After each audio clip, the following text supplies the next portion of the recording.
I've heard that the Crowdcast has been a bit glitchy this LlewellynCon in 2024. Thank you all for coming out.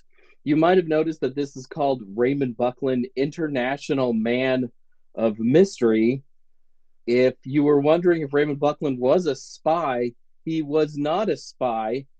I submitted this workshop to Llewellyn, and I did not expect them to pick it. And I picked the title Raymond Buckland International Man of Mystery kind of as a joke. And then, boom, here we are.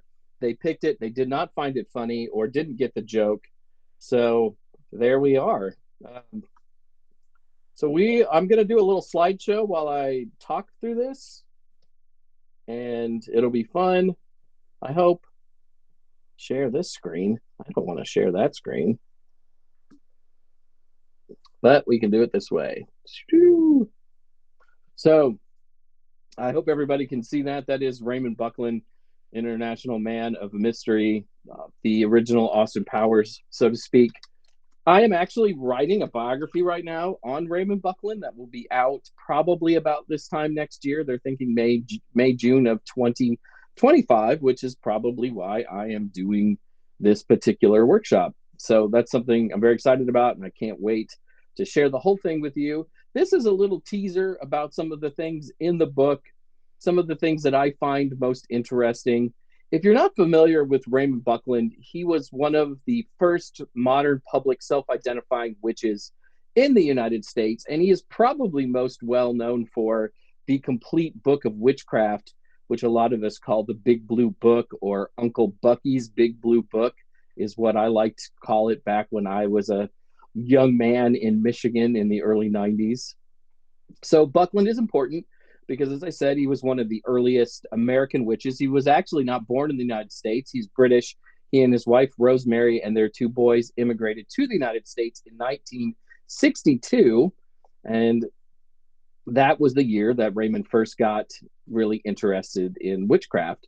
He's worth talking about, though, because he was the first person to bring over what today we'd probably call Gardnerian witchcraft or Gardnerian Wicca to the United States, formed the first documented coven of self-identifying witches in 1964.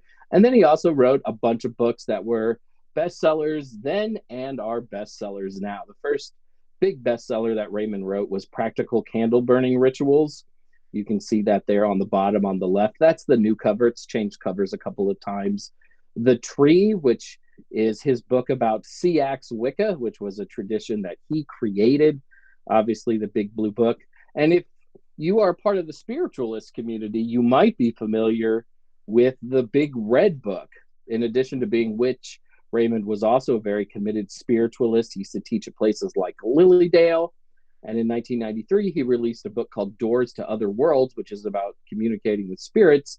And then in 2004, Llewellyn got the great idea to, why don't we make this look like the Big Blue Book? Because that's what Uncle Bucky is best known for. And so they updated the book so it was more like Buckland's complete book of witchcraft, and is now a perennial bestseller. So those are just a few of the things that he wrote. He's written about 40 different books of the course of his lifetime. He died back in 2017. So I'm going to start with him bringing the Gardnerian craft to the United States. So as I said before, Buckland moved to the United States in 1962 with his family. And at the end of that year, he began writing letters to Gerald Gardner. That very dapper man there on your left is Gerald Gardner. He was the world's first modern public self-identifying witch, meaning he said to people, I am a witch, not I practice magic or whatever. He said, I am a witch and it's my religion, which in 1951 was a very, very revolutionary thing to say. So that garnered a lot of press because most people just didn't say they were witches. And Gerald wrote a couple of books. He wrote a book called Witchcraft Today in 54, and he followed that up a few years later with a book called The Meaning of Witchcraft. He also opened up a witchcraft museum with his then friend Cecil Williamson on the Isle of Man. The Isle of Man exists between Ireland and between England, and it's a little island, and there was a witchcraft museum there up until the very late 1960s that Gardner owned. And one of the great things about the Witchcraft Museum was it was very easy for people to get in touch with Gerald Gardner because he had this witchcraft museum.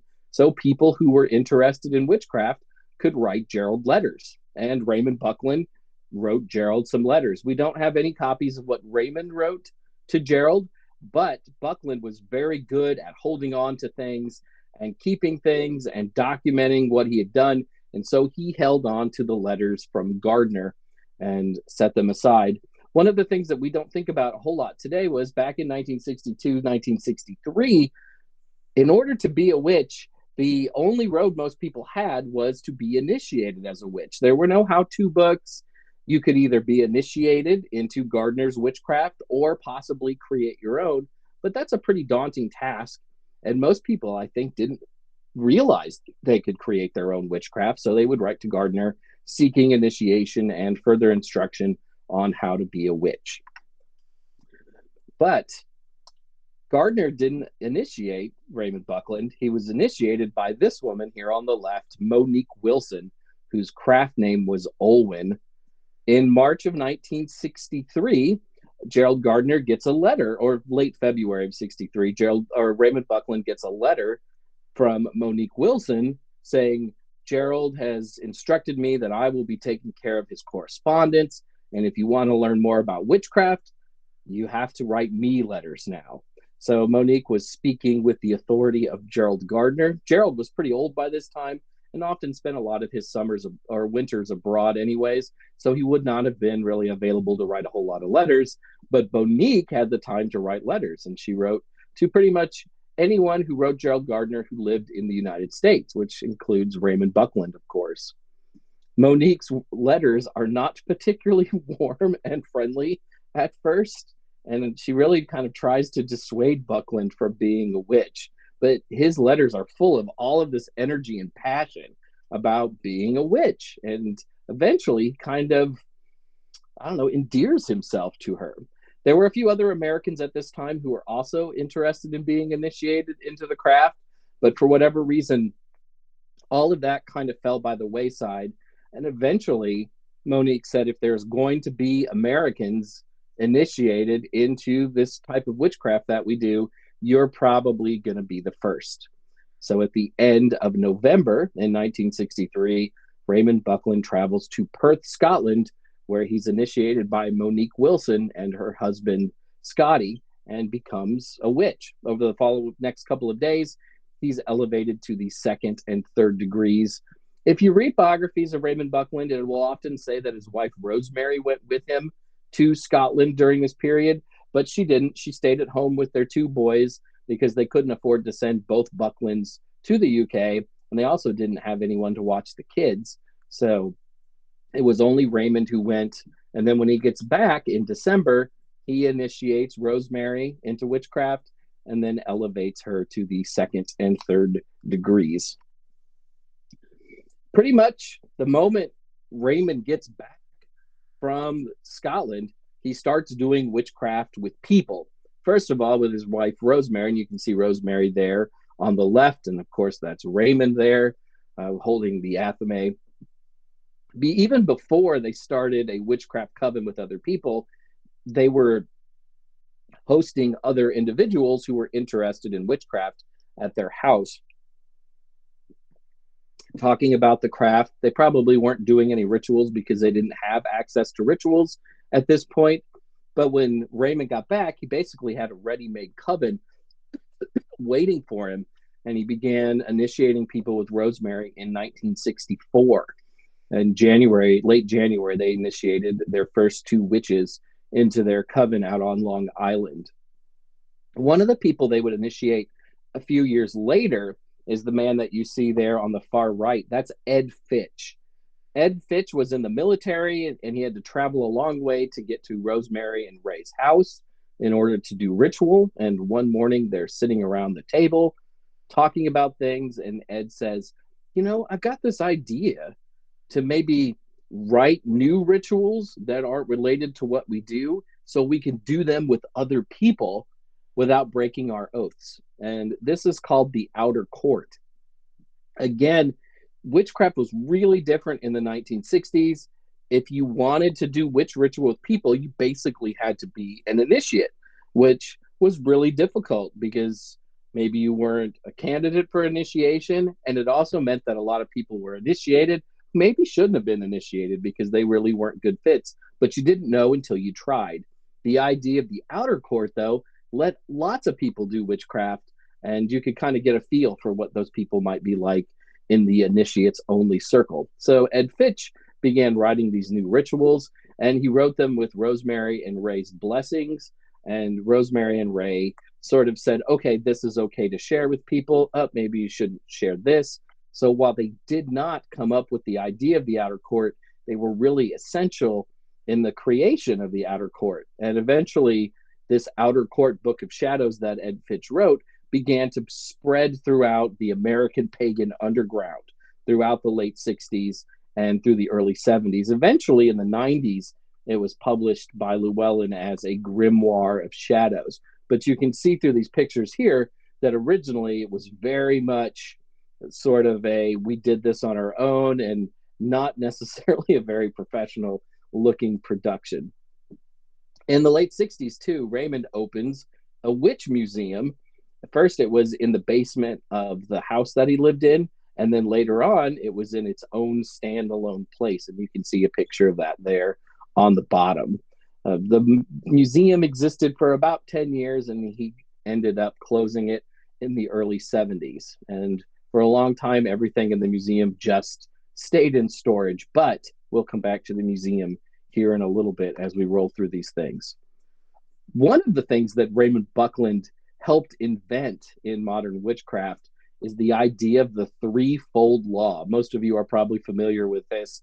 The idea that if you do something good, it will come back to you threefold. Or if you do something bad, that will come back to you threefold. The idea of the threefold law comes from Gerald Gardner, who wrote about it in a book called High Magic's Aid, which was a fiction book that came out in 1948. His high priestess character says in that book, "But mark well, when thou receivest good, so equally art bound to return good threefold." That's very, very different from how most people understand the threefold law today, which has some sort of cosmic mechanism that makes things bounce back to you.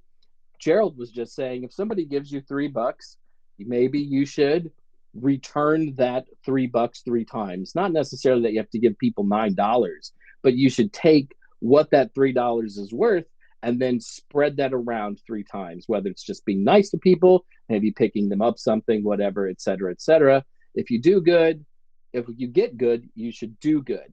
It's not nearly as involved as what we would think of as the threefold law today. But Buckland began expressing something else. In a magazine called Beyond in 1968, he said, "Witches believe that whatever we do will return threefold in this life. Do good to someone and you will receive 3 times as much good in return, but do evil and that too will return in triple." Even more importantly, he wrote about this idea in a 1970 book, Witchcraft from the Inside. Along with belief goes another, in retribution in the present life.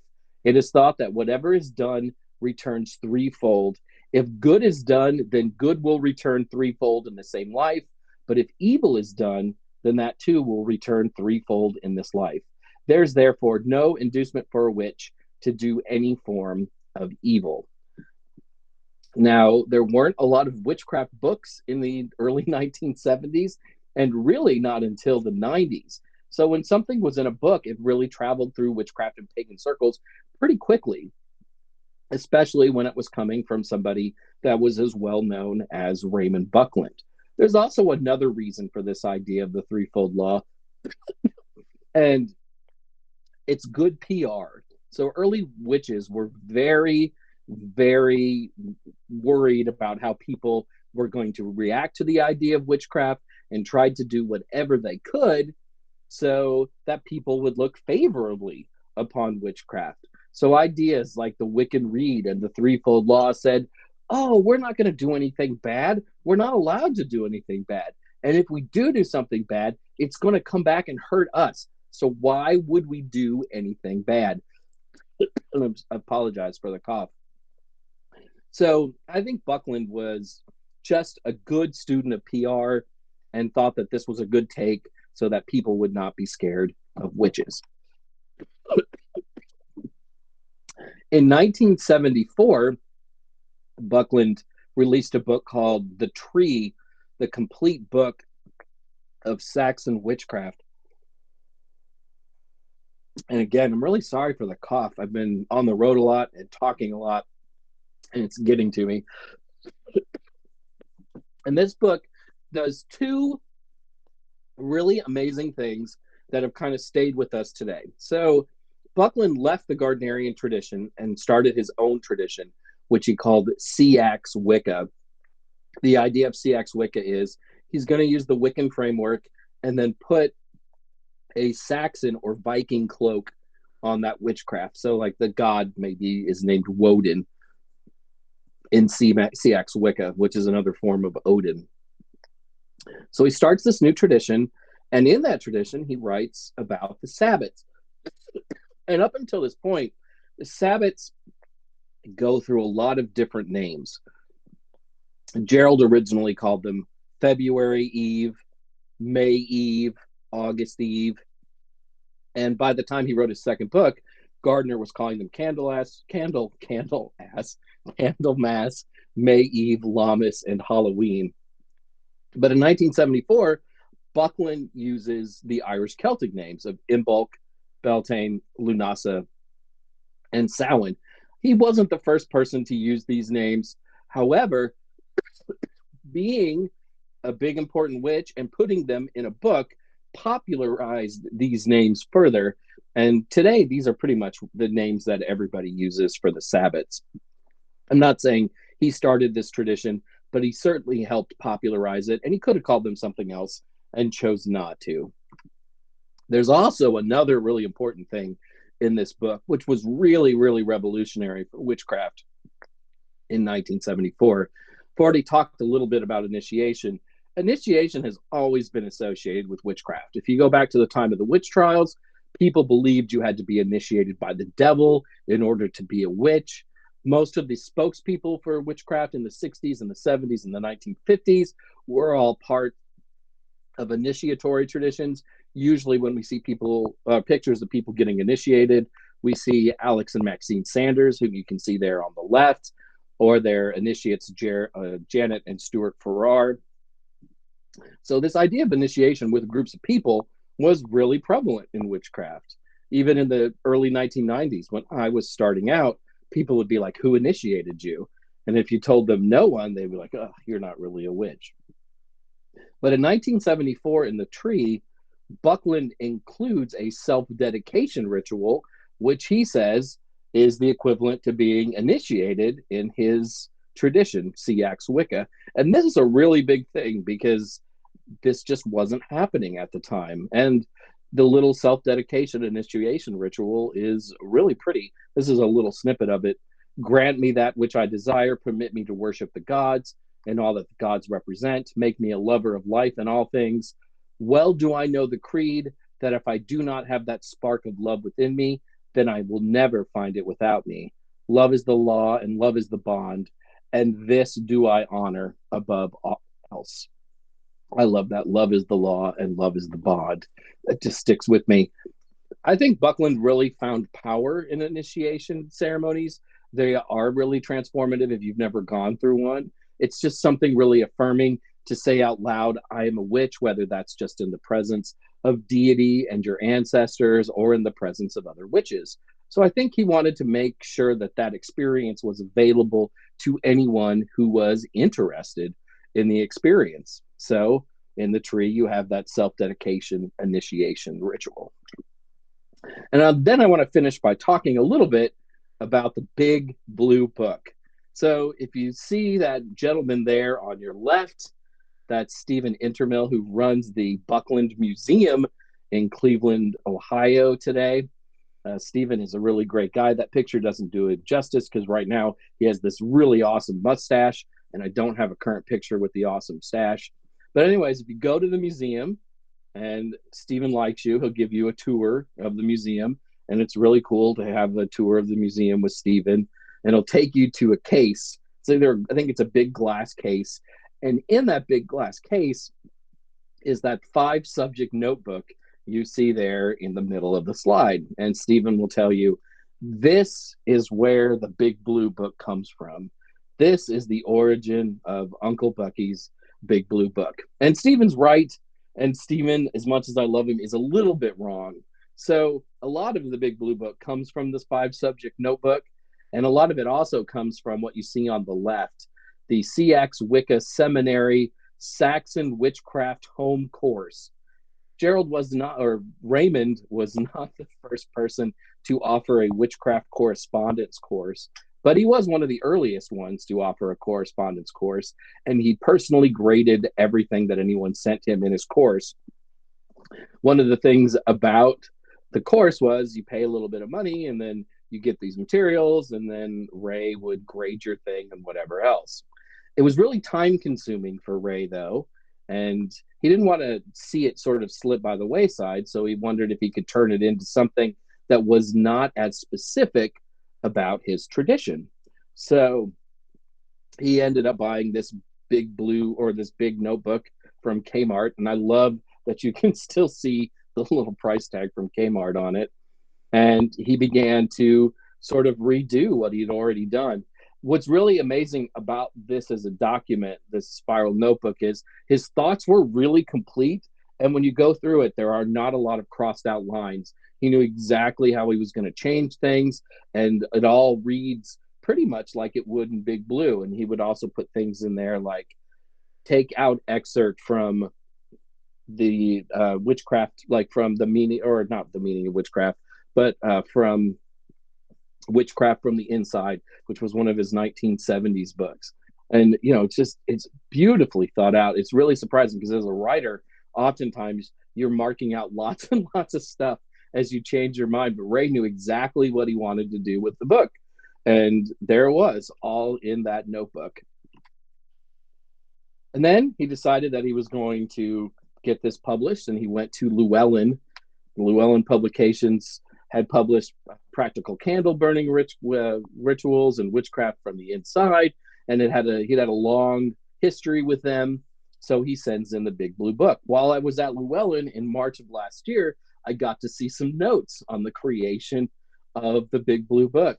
And there were people at Llewellyn who did not like this at all. Here's a couple of little quotes. I think maybe we should take a look at Buckland's workbook and see if there's a way of livening it up. It is more like a grade school social studies book than a workbook for adults that is fun and involves the person. He writes a chapter of text and then quizzes the reader. That's no fun. It should be more an actual workbook, i.e. participatory, not some silly quiz. The way it is now, I think it will turn people off and certainly won't be very useful to anyone. The examination pages could very easily be dropped altogether and no one would know about it. In fact, it would make it less offensive. This is nothing more than Buckland's old self-study course. Blah. It is over a decade old, 1970. And most anyone who took the course is going to be pissed when it shows up masquerading as something else. It's tedious and silly in its present form. This mess is a real disappointment to me. I was looking forward to it, but this is very different than what I was led to expect. Black, a real ripoff. Carl, you're going to make a lot of Wiccans mad. Carl was the president and owner of Llewellyn Publications at the time. So to me, this is just really funny because the book was super successful and they really did not change anything very much at all. And a lot of the things that people are critiquing about the book have become pretty standard in witchcraft books, especially the examination questions. You read a lot of witchcraft books, which usually have questions at the end of chapters or some sort of like reflective exercises after the end of chapters. How many of us have read books that say, keep a journal while you're doing this? Doing sort of these lessons is very much just like keeping a journal. So it's pretty funny how people didn't like the book. I got a big kick out of that while I was doing research for the Buckland biography. And then there's just one other last thing about the first edition of Buckland's Complete Book of Witchcraft. So it's October of 1986. They're having a big party at Carl Weschke's house. That's the publisher of Llewellyn. And they're celebrating Buckland's Big Blue Book coming out. There's also a lot of other famous witches there. Scott Cunningham is one of them. Donald Michael Craig is another. And they're passing out copies of Big Blue. And then during the party, people notice that on the back, that in Buckland's bio, there's a line that says, he spent many years publicly defending the old, sorry, he spent many years publicly defending the old religion and defending the old religion, et cetera, et cetera. But it's just really funny that instead of publicly, it says cubically. And that was a major typo. And the first edition of the book was sold with that typo. By the time they discovered it, Big Blue was already in stores. So, wow. Um, that that is how I thought I would end that, just because I thought it was just such a funny way to end the whole thing. If you've got a question, real fast, I have like 3 minutes left. Hope that you enjoyed this and found something interesting about it. As I said, I'm really sorry about the coughing. Very much an editing nightmare. There's a couple in my books, but I won't tell you where they are because it embarrasses me. I don't know who was the first to call him Uncle Bucky. And I think that it was something that was really organic because I, as a young witch in the 90s, when I was talking to my friends, we would call him Uncle Bucky. And none of us knew him. And this was really before you could really communicate instantly with people online. And yeah, it's just something that seems really organic. One of the things about us in the witchcraft community is I think that we have really strong feelings towards authors, and we have this really strong connection to authors that we love. Witchcraft books are some of the only books that are really written in the first person. I do this, I do that. And so because of that, you feel like you know people. And Ray always felt like your sort of serious uncle in the background, though he had a wicked sense of humor. There's stand-up comedy routines you can watch of Ray online, and he was really funny. Sometimes that humor, though, I don't think comes out in the book. The book is supposed to come out in May or June of next year, and when it does come out in May or June of next year, I will be at the Buckland Museum in Cleveland just to celebrate the release of the book. I do not know exactly where it is in Cleveland, though, because I am not that familiar with Cleveland, because I'm a fan of the Pittsburgh Steelers and not the Cleveland Browns. Um, any other quick question? So I have like 1 minute left. Thank you all for being here. It's always crazy to say, are people going to be interested in hearing about some of our pioneers? And yeah, so I'm really glad that you all care about this and are excited. I'm excited for the book to come out, and I think that a lot of you are going to like it. Also, there are crazy revelations in the book that I did not talk about in this workshop because I want to save some things. So again, thank you all. Thank you for the nice words as I coughed my way through this presentation.